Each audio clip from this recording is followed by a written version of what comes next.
Fshati Belishov në Mallakastër, që njihet për natyrën e tij piktoreske dhe resurset e naftës, vuan prej 4 dekadash mungesën e investimeve në infrastrukturën rrugore. Segmenti prej gati 2 kilometrash që lidh disa fshatra është i amortizuar pothuajse në të gjithë gjatësinë e tij, duke u kthyer në makthin më të madh të përditshmërisë së banorëve.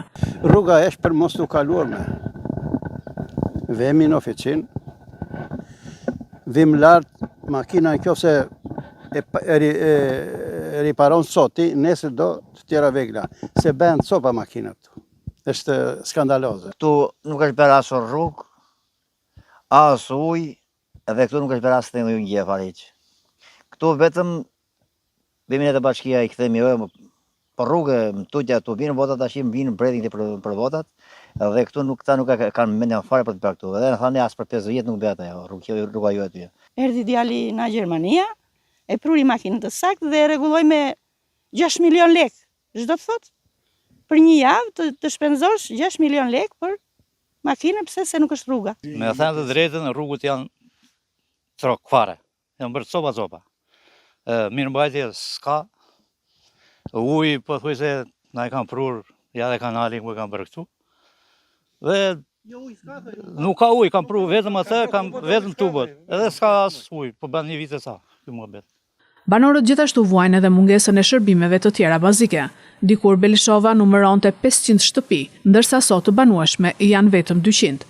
Ne këtu kemi qenë 120 familje. Dhe sot të tilla, ato shtëpi janë, ata kryefamiljar janë, por nuk ka të rinj, ke parasysh, kanë ikur komplet. Ja, shumë moti, nuk kam 3 dimë, s'kam asnjë këtu. Belishova ka qenë, kishte një shkollë me 500 nxënës. 450-500 nxënës, kishte Belishova. 2000 familja me a, 2000 banor, jo familje. Po tani? Tani s'ka, kanë ngjerë një 50-60 familje, një 10-15 anëja, një 20 theja. Kemi humbur besimin te politika, thon banorët, ndërsa theksojnë se në rast të mos reagimit do të bojkotojnë zgjedhjet e 11 majit. Ne jemi mbledhur të tërë që këtu do të mblidhemi, e të themi na bëj rrugën, maç votat. Kur vinë votat, që duhet të marrin votat, na japin premtime. Dhe premtime bosh.